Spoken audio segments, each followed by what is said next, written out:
The Sharks kick off a new era with a win thanks to young players like Thomas Bordeleau and Magnus Chrona. You're Locked On Sharks, your daily podcast on the San Jose Sharks. Part of the Locked On Podcast Network, your team every day.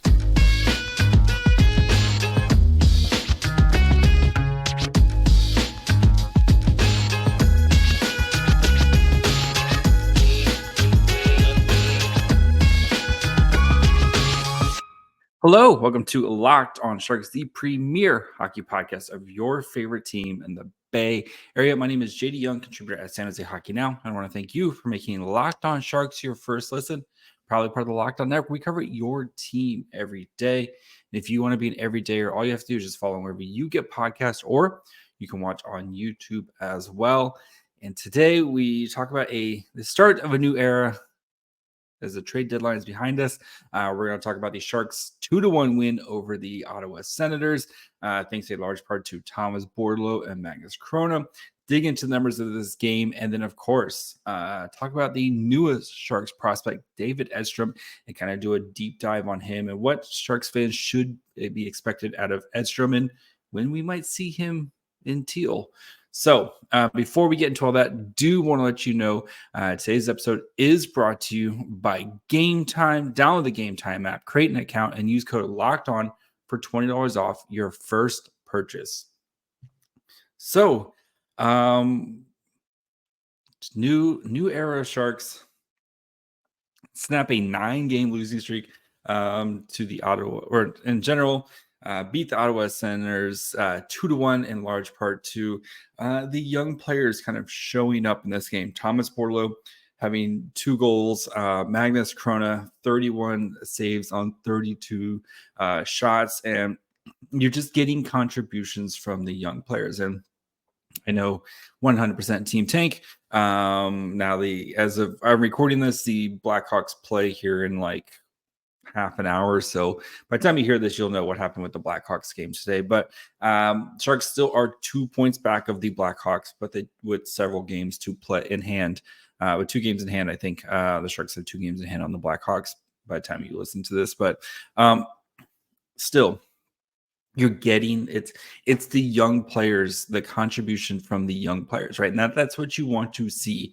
From Bordeleau, who's a lot of question marks about Bordeleau and his game, and can it translate, and can he become a winger, and can he provide enough defense, et cetera, et cetera. Bordeleau took in a lot of what was kind of talked about, what we talked about last game when they lost, and he had kind of an up and down night, and you saw Bordeleau and Quinn himself saying, I really liked Bordeleau's game. You saw, even not including the scoring, I liked Bordeleau's game. You see him taking that information in. What do I need to do better, and how do I, put it out on the ice? And you saw that. You saw great back checks from him. You saw him trying in the defensive zone. You saw him being more spatially aware of kind of some of the other guys, using that high-end hockey IQ that we know he has, right? That's what made him such an intriguing prospect, along with the way he thinks the game. But Bordeleau, I thought, had a really great game. Not again, scoring the 2 goals is great. I mean, the first goal continues. He said 2 fluky goals so far. He had one bouncing off his skate. This one looked like it bounced off his butt. But then, if you've watched Barracuda games this year, you've seen him, that the kind of over the past 2 years, he's really kind of found his shot, right? His spot on the ice where he can score. And that's how he scored in this game. Was really nice setup on the power play from Granlund. Patience between Granlund, Eklund, and Bordeleau there to kind of keep the puck moving in that little triangle. Bordeleau, again, using that hockey sense. Hey, I'm going to hang out. Oh, let me kind of just drift out here, get open, and just slams that thing home. And Bordeleau has really seen his scoring touch improve since turning pro, right? Michigan, you saw a lot more of the playmaking. Now that he's turned pro, you see, especially on the power play, he has become a weapon from that spot there on the right circle. And just has been, what you want to see, using what he's learned, using what the coaches tell him that he needs to continue to work on, and putting that into play. And good for Bordeleau. Be interesting to see because he played first line the first game, he played third line the second game. I don't expect Quinn to put Eklund and Bordeleau on the same line, but who knows? Again, if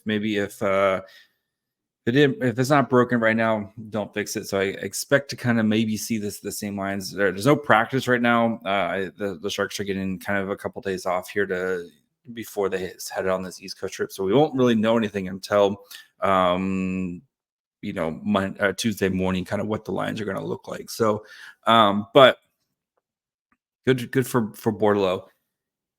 Also good, Magnus Chrona, and again, you don't want to get too high, you don't want to get too low, especially these goalie performances, right? And that's what we've kind of seen, right? Chrona puts together a really nice game, and then he kind of puts together a stinker. Puts together a nice game, now can we start to kind of string together nice games together? And Chrona is going to get a fair share of starts here going down the stretch, right? Mackenzie Blackwood is expected to go on this 5-game road trip, but I wouldn't be surprised if kind of Chrona starts the majority of these games, just because, again, one, you kind of want to test it out, and two, right, you don't want to kind of rush Blackwood back from his injury. So, but Magnus Chrona looking really sharp in this game. Still has some issues that he's going to need to work on there. I think some of the kind of lateral agility, but you saw that big frame kind of come into play. There was the one save where it was kind of like it was a bit of a 3-on-2. Sens made some really nice passing. Chrona read the play and then was able to kind of get over and make a huge glove save in that game right there. And, good for Magnus Chrona to get that first NHL win. I mean, if you saw any of the stuff on social media after the game, just how excited he was. He's got the Anytime Boys sign. He's like holding it up above his head. So good for Chrona. You could see how much the guys really wanted to win this game for Chrona, especially after some of the performances they put out in front of him. And you saw it in that game, right? Mikael Granlund at the end of the game, blocking a shot with like 5 seconds left to kind of, and then the puck kind of squirts out. Guys really, really wanted to try to win this game for Magnus Chrona. Chrona was in the first star of the game. Just talked about how excited he was in the post-game interview. It's again, if you're going to win some of these games, and again, the Sharks aren't going to lose every game out, right? It's just not statistically probable that the Sharks are just going to lose games out. You want to have these wins mean something. And I think for the franchise, especially after the week it's had, right? You trade away a beloved homegrown figure in Tomas Hertl. You lose guys like Anthony Duclair. Like it was a tough week. I mean, they basically canceled practice because of nobody felt like doing anything, right?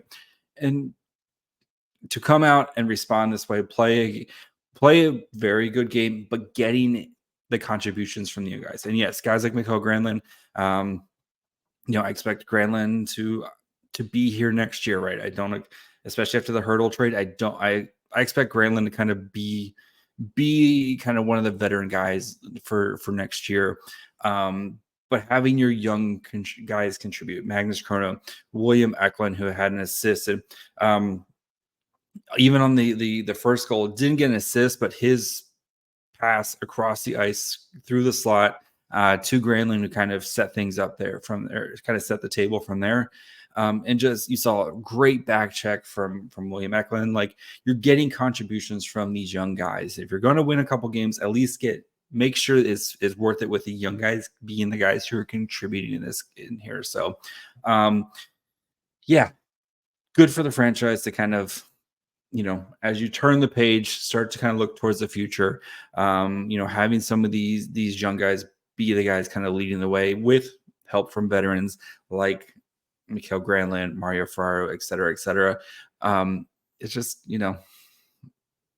can start to breathe and start to move forward. So we will move on and move forward and look at what the numbers say behind this game.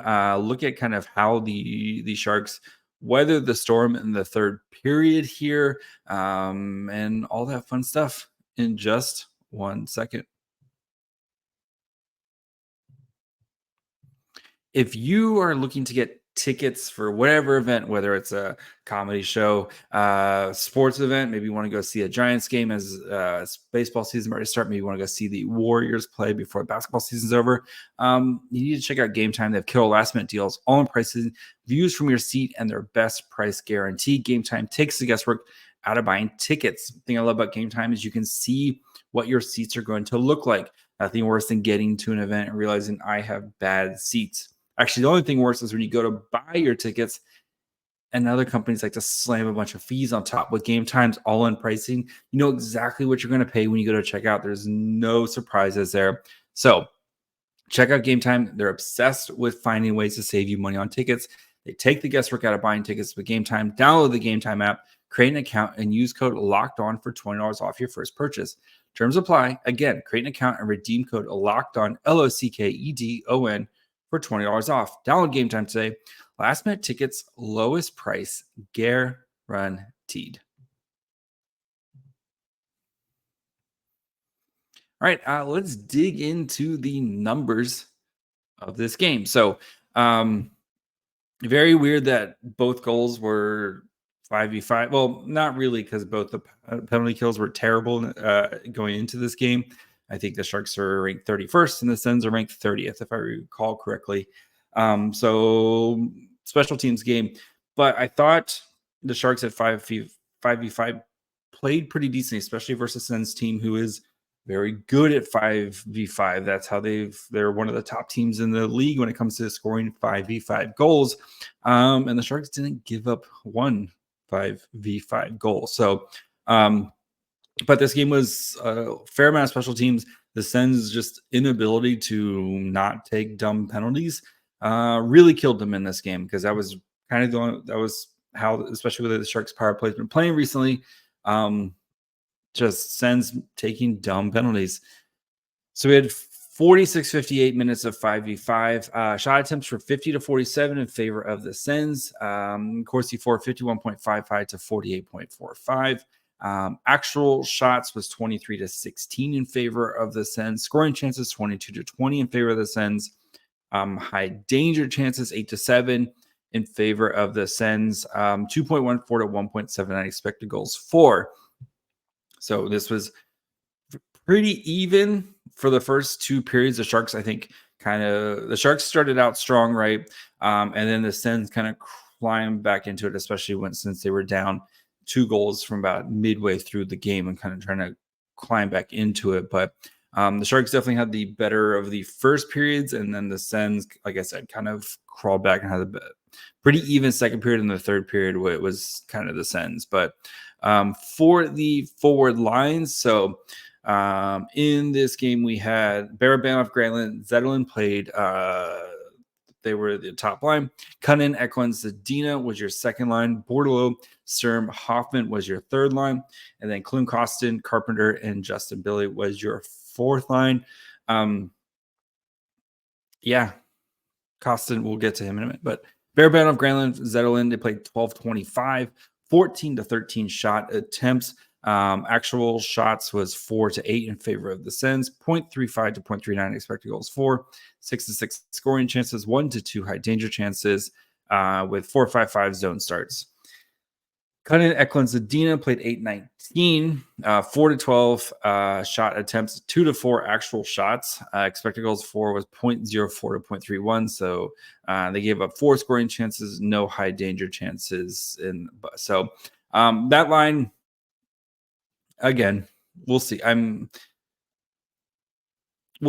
curious to see if Quinn just kind of keeps rolling that line up, or maybe he tries to split things up a little bit here going forward, because that line has struggled here a little bit.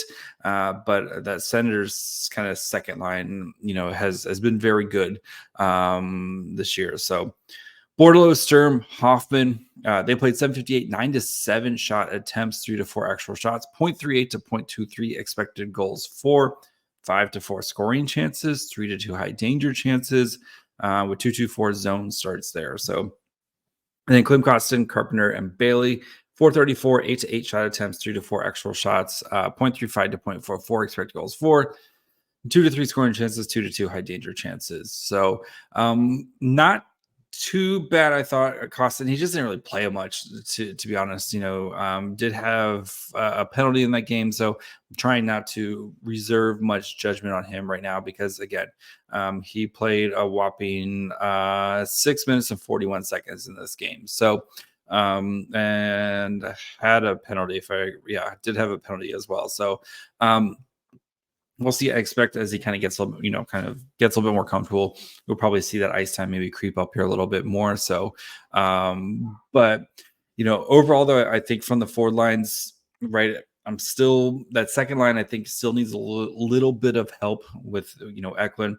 I'm intrigued to see what they do there to try to maybe kind of juice up the line a little bit. Maybe you see Barabanov slide down. Maybe you see Eklund or you see Bordeleau maybe jump back up to the top line. We'll see. I'm kind of curious to see what the Sharks kind of do here going forward.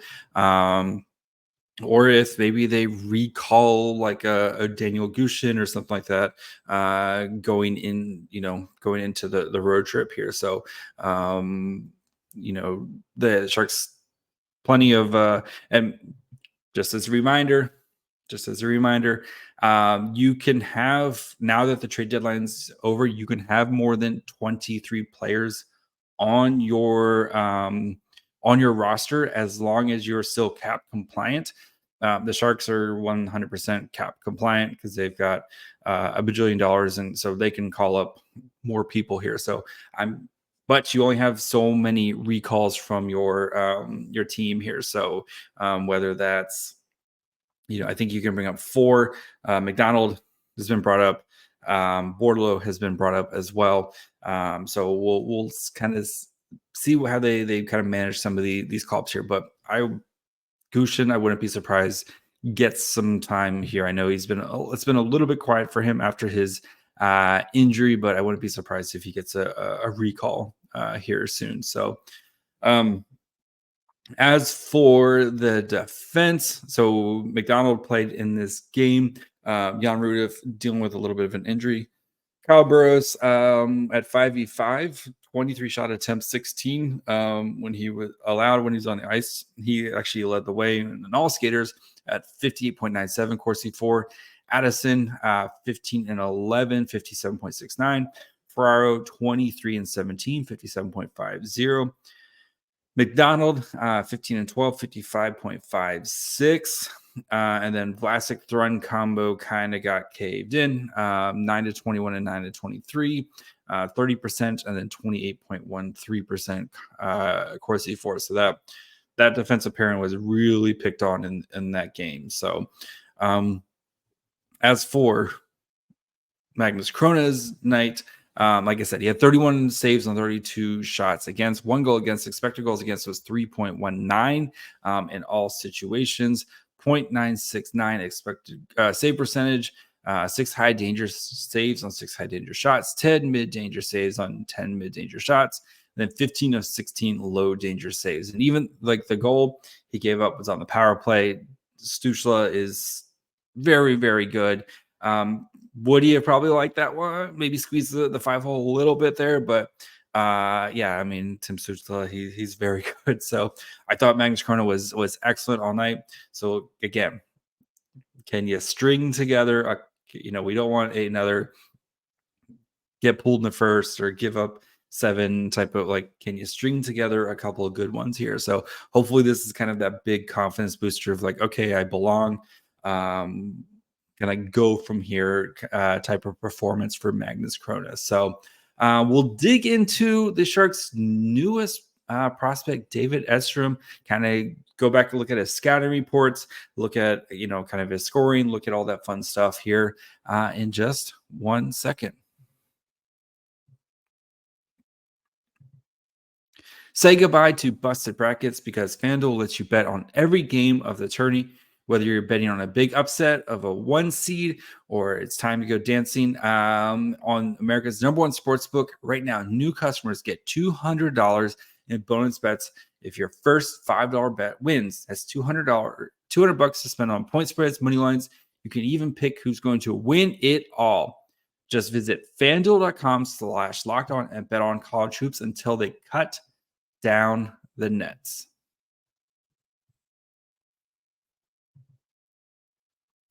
All right, let's get into the newest Sharks prospect, David Edstrom. So he, the 32nd pick last year in the 2023 draft. Edstrom, let me pull up the thing right here. So, he's a 6'3". He's a big boy, center, about 190 pounds right now. But yeah, 6'3", about 190 pounds. He last pick of the first round by the Vegas Golden Knights, part of the trade here, but he's had a really nice season for Frölunda this year. So if you want to watch on YouTube, you'll get the nice little thing pulling up here. 43 games, 7 goals, 12 assists, 51 shots on goal for Frölunda this year. He has kind of been playing, he's really solidified himself as a really nice two-way center in the SHL. Kind of sounds like another first-round pick that the Sharks made, and Philip Bstead. But I think Edstrom, there's a little bit, it's a little bit redundancy, but I think Edstrom maybe provides a little bit more. So let's look at kind of what his, some of his, his analytics on what type of player he's going to be.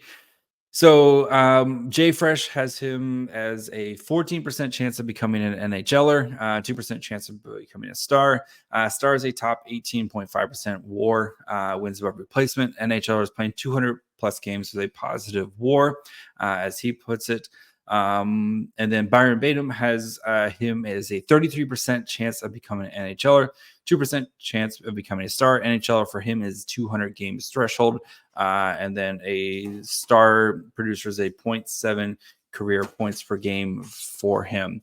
I think he is a very, very safe bet to be an NHL player, and we'll dig in, reading his profile. So Elite Prospects Guide last year, they had him ranked 42nd overall. Some of the highlights is that Edstrom is sneakily good in almost every facet of the game. He's made in the mold of a big two-way center, but also provides a lot of value offensively and at times even in transition. Game after game at the J20 level, he showcased really good instincts away from the puck, the offensive zone, finding empty space in the slot, and timing his movements to the net front, where he's an all-around formidable presence. While Edstrom's agility could stand to improve and his strides has its quirks, he's surprisingly quick on bursts and can maintain a solid top speed. His handling also projects as an around NHL average in our estimation. Overall, Edstrom offense doesn't seem dynamic enough to warrant a top 6 projection, and he might not be the most exciting player available in the spot that he's going to get picked. However, with a reasonable development curve, you're looking at a potential middle 6 center who can play in a shutdown role and contribute offensively through his smarts and net front play. Based on his U18s, we wouldn't be shocked if a team ended up taking that deal as early as the end of the first round. Ding, ding, ding. At the very least, Edstrom will be gone in early second day. So that was what Elite Prospects wrote about him. Over at The Athletic, Scott Wheeler kind of did his big rankings of all the organizations. They ranked every prospect pool. So the Vegas Golden Knights were ranked number 23 overall, but he had David Edstrom as the number 1 prospect in their prospect pool. And this is what he wrote in literally last month in February. Edstrom is a steady riser in his draft year. He's one of Sweden's best players in the frontline center at U18s after a good season split between Frölunda's J20 and SHL. Established himself as a borderline dominant player against his peers and demonstrating he can hang against them. This year, he's played a regular role in the SHL and center of Sweden's third line, which was a lot used like the center line at World Juniors. He said his stride's a little stilted. He's not a great skater. I think it was overrated in his draft year, and he's talked to me about he needs to work on it. So he knows he needs to continue to work on his stride, but he's good in a very effective kind of way. He can also play with power or play with skill, which blends to allow him to take pucks off the wall to the inside and then to execute in congested areas in ways you wouldn't necessarily expect out of a 6'3" player. He'll make a soft play 1 second, a play in tight to his body the next, and then drive out of those plays the next. At an early age, it's also clear that he has a real mature and understanding of how to use his size to his advantage. He looks to dictate with his length and knows how to position himself against defenders. He's decent on entries and will hold pucks, but he can also play off his line mates. He's not flashy, but Edstrom projects as a solid third-line center who can potentially contribute on both special teams.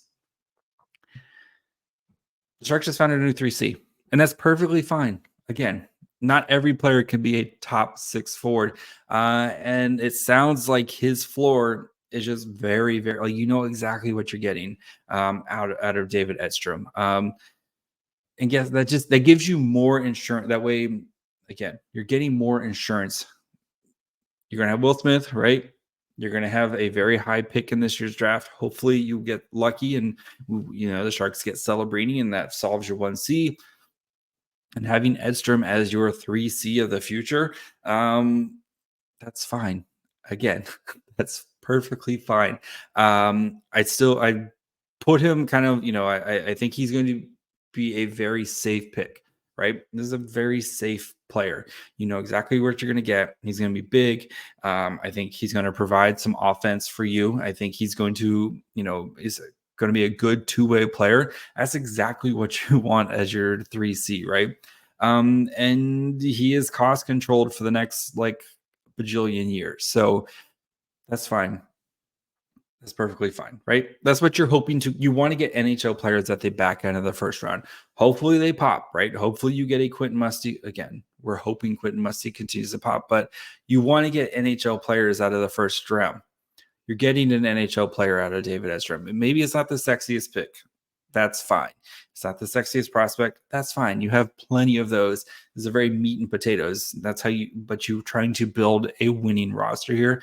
And David Edstrom is a winning type of player. Like that whole, he makes winning plays, etc. That's what you're getting out of him. And if that's your third line center, awesome. You can surround him with some good shooting, talent. Like you have plenty of options to kind of work, to kind of help accentuate his strengths to weaknesses. So, and then again, that gives you some, if you want to put Phil Beested on the wing, there you go. If you want to, and there were some questions about if Beested was going to play center or not. Beested's been playing wing right now in the SHL. If you want to move Beested to the wing and have you could have a whole Swedish line right there, kind of get set up. So, I put him maybe slightly ahead of Beested if you're kind of putting the Sharks prospect pool. I'll do a full before the draft and after the draft. I'll do a full Sharks prospect pool ranking, or kind of like the top 10 or top 15 or something like that. I would probably put him, if I'm guessing right now, Edstrom maybe fifth right now. So fourth or fifth, depending on who or what, where, and kind of as guys graduate, et cetera, et cetera. But that's fine. You're getting an NHL player who I think is going to be one of those guys that is throughout his career, maybe is, a bit underrated, but that's fine. You're getting an NHL player. So and then you have a unprotected 2025 first round pick that could, turn into a bunch of stuff. So plenty of time to figure that out. So that's going to be it for me today. We'll be back tomorrow with another draft profile. I'll just say OHL player. That's all I'm going to give right now. So make sure you guys are following along wherever you get podcasts. And of course, you can watch on YouTube as well. You can follow the show on Twitter, Facebook, and Instagram at Locked On Sharks. You can follow me on Twitter at MyFryhole. Until tomorrow, bye, friends.